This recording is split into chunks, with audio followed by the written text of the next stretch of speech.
गाय को राष्ट्रीय गौ माता का दर्जा दिलवाने के लिए 51 लीटर गंगा जल लेकर हरिद्वार से उज्जैन तक की पैदल कावड़ यात्रा की जा रही है।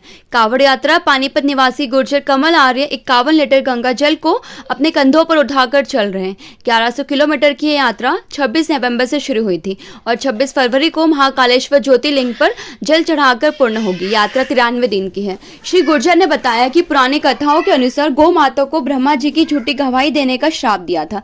इस श्राप को कम करने के लिए भोले बाबू को मना रहे हैं। कावड़ यात्रा के साथ चलने वाले धीरेन्द्र सिंह गुर्जर, गौ सेवक अनुज गुर्जर, प्रदीप भोला, नुपुर भोला, रणवीर भोला, अमित भोला, जोनी भोला है।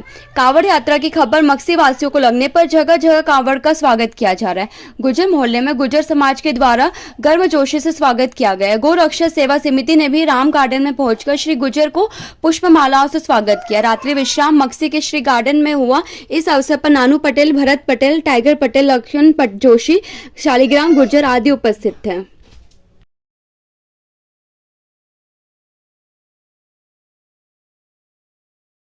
नाम कमल आर्य है जी, पानीपत हरियाणा का रहने वाला हूँ और गौ माता राष्ट्र माता के लिए हम हरिद्वार से उज्जैन महाकाल कावड़ यात्रा कर रहे हैं। 1100 किलोमीटर की है और हमारी कावड़ के अंदर 51 लीटर गंगा जल है।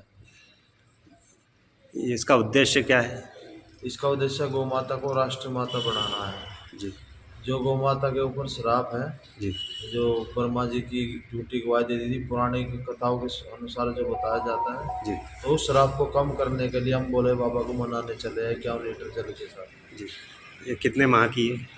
ये 26 नवंबर को हमने जल उठाया था, 26 फरवरी को चढ़ेगा जी। और 93 दिन की यात्रा रहने वाली है जी। आज 86 दिन हो चुके हैं जी। ठीक। हाँ।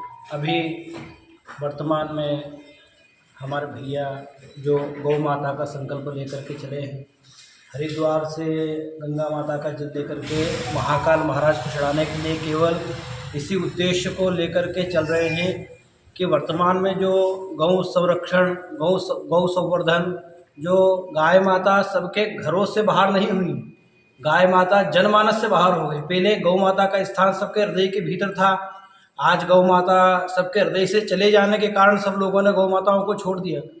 उसी संकल्प को यह लेकर के चले हैं कि जो गौ माता अपने पूर्ववत स्थान के ऊपर विराजमान थी, लोगों के हृदय में विराजमान थी, उसी प्रकार गौ माता पुनः जनमानस में विराजमान होवे, गोवर्धक के कृषि होवे, गौ संवर्धन होवे, गौ संरक्षण होवे, गौ माता के गोबर का किस प्रकार से प्रयोग किया जाता है, गौ माता के गोमूत्र का क्या प्रयोग है, वह किस प्रकार से वो औषधियों में प्रयोग होता है, वह जब जानकारी हम लोगों को प्राप्त होगी तभी उस गौ माता के प्रति लोगों के भीतर सद्भावना उत्पन्न होगी और तभी उसके प्रति महत्व बुद्धि जागृत होगी।